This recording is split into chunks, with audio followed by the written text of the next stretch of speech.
Hello ಸ್ನೇಹಿತರೆ, ಎಲ್ಲರಿಗೂ ASV ಅಕಾಡೆಮಿಗೆ ಸ್ವಾಗತ ಸುಸ್ವಾಗತ. ನೋಡಿ ಗೈಸ್, ಇವತ್ತಿನ ಈ ವಿಡಿಯೋದಲ್ಲಿ ನಾವು ಮಾತಾಡ್ತಾ ಹೋಗೋಣ.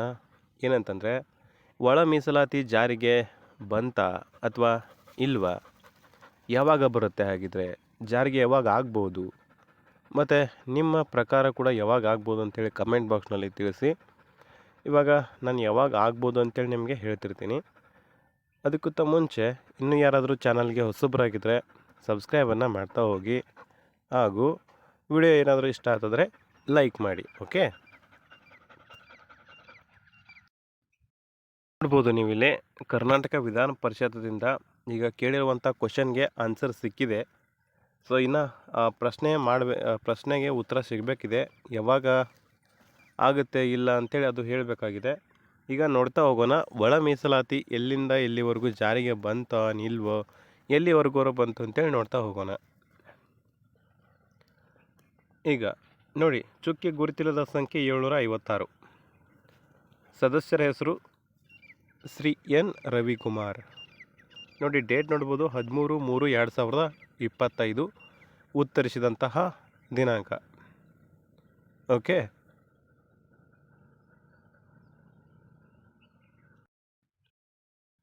ಇಲ್ಲಿ ನೋಡ್ಬೋದು ನೀವು, ಸಮಾಜ ಕಲ್ಯಾಣ ಸಚಿವರು ಯಾರಂತಂದರೆ ಎಚ್ ಸಿ ಮಹದೇವಪ್ಪ ಅವರು ಉತ್ತರಿಸಿದ್ದಾರೆ. ಓಕೆ, ಅವರೇ ಉತ್ತರಿಸುವಂತಹ ಸಚಿವರಾಗಿರ್ತಾರೆ. ಹಾಗಿದ್ರೆ ಪ್ರಶ್ನೆ ಏನು, ಉತ್ತರ ಏನು ಅಂತೇಳಿ ನೋಡ್ತಾ ಹೋಗೋಣ. ನೋಡಿ, ಪ್ರಶ್ನೆ ಕೇಳಿದ್ದಾರೆ, ಮಾನ್ಯ ಸರ್ವೋಚ್ಚ ನ್ಯಾಯಾಲಯವು ಆಗಸ್ಟ್ 2024ರಂದು ಒಳ ಮೀಸಲಾತಿ ನೀಡುವ ಪರವಾಗಿ ತೀರ್ಪು ನೀಡಿರುವುದು ಸರ್ಕಾರದ ಗಮನಕ್ಕೆ ಬಂದಿದೆಯೇ? ಈ ಕುರಿತು ಸರ್ಕಾರದ ನಿಲುವೇನು ಅಂತೇಳಿ ಉತ್ತರ ಕೊಡ್ರಿ ಅಂತೇಳಿ ಕೇಳಿದ್ದಾರೆ. ಅದಕ್ಕೆ ಆನ್ಸರ್ ಏನು ಬಂದಿದೆ, ಉತ್ತರ ಏನು ಬಂದಿದೆ ಅಂತೇಳಿ ನೋಡ್ತಾ ಹೋಗೋಣ. ಮಾನ್ಯ ಭಾರತ ಸರ್ವೋಚ್ಚ ನ್ಯಾಯಾಲಯದ ತೀರ್ಪಿನಂತೆ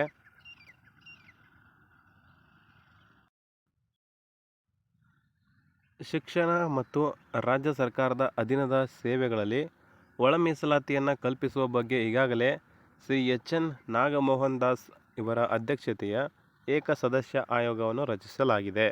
ಓಕೆ, ಈಗ ನೆಕ್ಸ್ಟ್ ಇನ್ನೊಂದು ಕ್ವಶನು. ರಾಜ್ಯದಲ್ಲಿ ಒಳ ಮೀಸಲಾತಿ ಜಾರಿ ಮಾಡಲು ಸರ್ಕಾರ ಕೈಗೊಂಡಿರುವಂತಹ ಕ್ರಮಗಳೇನು ಅಂತೇಳಿ ಕ್ವಶನ್ ಆಗಿದೆ. ಸೊ ಇದಕ್ಕೆ ಆನ್ಸರ್ ಏನಪ್ಪ ಅಂತಂದರೆ, ಇಲ್ಲಿದೆ ಆನ್ಸರು.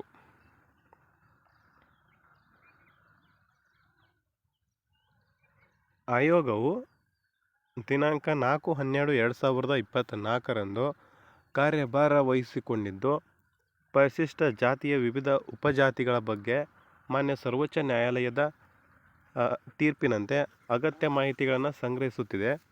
ಆದಿ ಕರ್ನಾಟಕ, ಆದಿ ದ್ರಾವಿಡ, ಆದಿ ಆಂಧ್ರ ಪರಿಶಿಷ್ಟ ಜಾತಿಗಳು ಕರ್ನಾಟಕ ಪರಿಶಿಷ್ಟ ಜಾತಿಗಳ ಪಟ್ಟಿಯಲ್ಲಿದ್ದು, ಸದರಿ 3 ಪದಗಳನ್ನು ಕೆಲವು ಪರಿಶಿಷ್ಟ ಜಾತಿಯ ಸಮುದಾಯದ ಬಳಕೆಗೆ ಮಾಡಲಾಗುತ್ತಿದ್ದು, ಸದರಿ ಜಾತಿಗಳ ಸಂಬಂಧಪಟ್ಟಂತೆ ಉಪಜಾತಿಗಳ ಜನಸಂಖ್ಯೆ 2011ರ ಜನಗಣತಿಯಲ್ಲಿ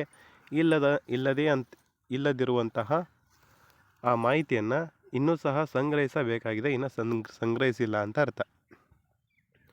ಈಗ 2011ರ ಜನಗಣತಿಯ ಪ್ರಕಾರನೇ ಹೇಳ್ತಿದ್ದಾರೆ ಎಲ್ಲ ಸ್ವಲ್ಪ. ಈಗ 2021ಕ್ಕೆ ಜನಗಣತಿ ನಡಿಬೇಕಾಗಿತ್ತು, ಬಟ್ ಅದು ನಡೆದಿಲ್ಲ. ಹಾಗಾಗಿ 2011ರ ಪ್ರಕಾರನೇ ಇವರು ಮಾಹಿತಿಯನ್ನು ಸಂಗ್ರಹಿಸ್ತಿದ್ದಾರೆ. ಅದರ ಪ್ರಕಾರನೇ ಇವರು ಒಳ ಮೀಸಲಾತಿಯನ್ನು ಜಾರಿಗೆಗೊಳಿಸ್ತಾರೆ. ಹಾಗಿದ್ರೆ ಇವಾಗ ನೋಡ್ತಾ ಹೋಗೋಣ. ಸದರಿ ಆಯೋಗದಿಂದ ದಿನಾಂಕ 10/1/2025ರಂದು ಎಲ್ಲ ಸರ್ಕಾರಿ ಇಲಾಖೆಗಳು, ನಿಗಮ ಮಂಡಳಿ ಸಂಸ್ಥೆಗಳು, ವಿಶ್ವವಿದ್ಯಾಲಯಗಳಿಂದ ವಿವಿಧ ವಿಶಿಷ್ಟ ಜಾತಿ ಅಂಕಿಅಂಶಗಳ ಒದಗಿಸಲು ಪತ್ರ ಬರೆಯಲಾಗಿದೆ. ಆಯೋಗದ ನಿರ್ದೇಶನದ ಮೇರೆಗೆ ಸರ್ಕಾರದ ಮುಖ್ಯ ಕಾರ್ಯದರ್ಶಿಗಳಿಂದಲೂ ಎಲ್ಲ ಸರ್ಕಾರಿ ಇಲಾಖೆಗಳು, ನಿಗಮ ಮಂಡಳಿ ಸಂಸ್ಥೆಗಳು, ವಿಶ್ವವಿದ್ಯಾಲಯ ಯಾವುದೇ ಆಗಿರ್ಬೋದು, ಅಗತ್ಯ ಮಾಹಿತಿ ಒದಗಿಸುವಂತೆ ಇವಾಗ ಕೋರ್ಕೊಂಡಿದ್ದಾರೆ.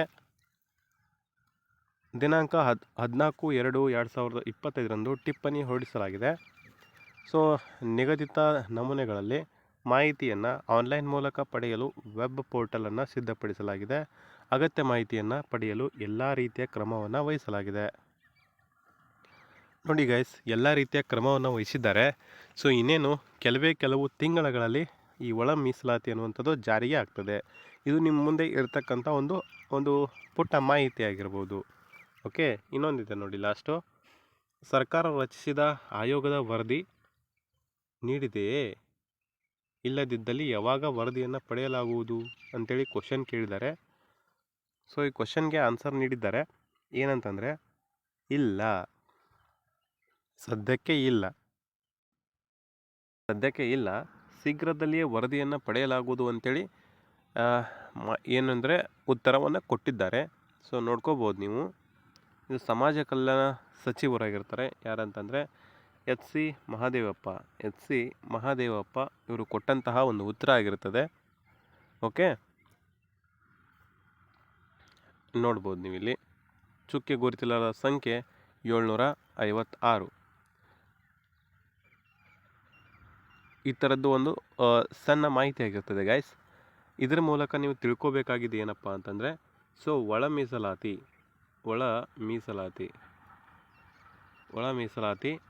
ಮೀಸಲಾತಿ ಅನ್ನುವಂಥದ್ದು ಯಾವಾಗ ಜಾರಿಗೆ ಬರ್ತದೆ ಅಂತಂದರೆ ಇವರ ಪ್ರಕಾರ ಸೊ ಇದು ಅರ್ಧಂಬರ್ಧ ಕಂಪ್ಲೀಟ್ ಆಗಿದೆ ಅಂತ ಅರ್ಥ. 1/2 ಅಂದರೆ ಅರ್ಧ ಕಂಪ್ಲೀಟ್ ಆಗಿದೆ, ಇನ್ನರ್ಧ ಬಾಕಿ ಇದೆ. ಇನ್ನರ್ಧ ಬಾಕಿ ಇದೆ. ಹಾಗಿದ್ರೆ ಯಾವಾಗ ಬರ್ತದೆ? ಇನ್ನು ಎಷ್ಟು ತಿಂಗಳು ವೇಟ್ ಮಾಡಬೇಕು ಗೈಸ್ ನೀವು? ಇನ್ನು 2ರಿಂದ 3 ಆಗ್ಬೋದು, ಅಥವಾ 2ರಿಂದ ಇನ್ನು 4 ತಿಂಗಳು ಆಗಿರ್ಬೋದು. ನೀವು ವೇಟನ್ನು ಮಾಡಬೇಕು. ಈ ಒಳ ಮೀಸಲಾತಿ ಜಾರಿಗೆ ಆದ ನಂತರವೇ ನಿಮಗೇನಂತಂದರೆ ಎಲ್ಲವೂ ಕೂಡ ಕಾಲ್ಫಾರ್ಮ್ ಆಗ್ತವೆ. ಎಲ್ಲ ಕೂಡ ನಿಮಗೆ ನೋಟಿಫಿಕೇಷನ್ ಅನ್ನುವಂಥದ್ದು ಬರ್ತವೆ. ಓಕೆ, ಅಲ್ಲಿವರೆಗೂ ನಿಮ್ಗೆ ಯಾವುದೇ ನೋಟಿಫಿಕೇಷನ್ ಇವಾಗ ಬರಲ್ಲ. ಸೊ PC ಯಾರೇ ತಯಾರು ಮಾಡ್ತಿದ್ದೀರಿ, ಪ್ರಿಪೇರ್ ಆಗಿ, ಯಾವುದೇ ರೀತಿ ಟೈಮನ್ನು ವೇಸ್ಟ್ ಮಾಡಬೇಡಿ. ಆ್ಯಂಡ್ PSI ಯಾರು ಪ್ರಿಪೇರ್ ಆಗ್ತಿದ್ದೀರಿ, ಟ್ರೈ ಮಾಡಿ. ಇದು ನಿಮ್ಮದು ಲಾಸ್ಟ್ ಏಜ್ ಅಂತ ಅಂದ್ಕೊಂಡು ಓದಿ. ಯಾಕಂದರೆ ಮುಂದೆ ಕಾಲ್ಫಾರ್ಮ್ ಆಗುವಂಥ ಚಾನ್ಸಸ್ ಕಮ್ಮಿ ಇರ್ತವೆ.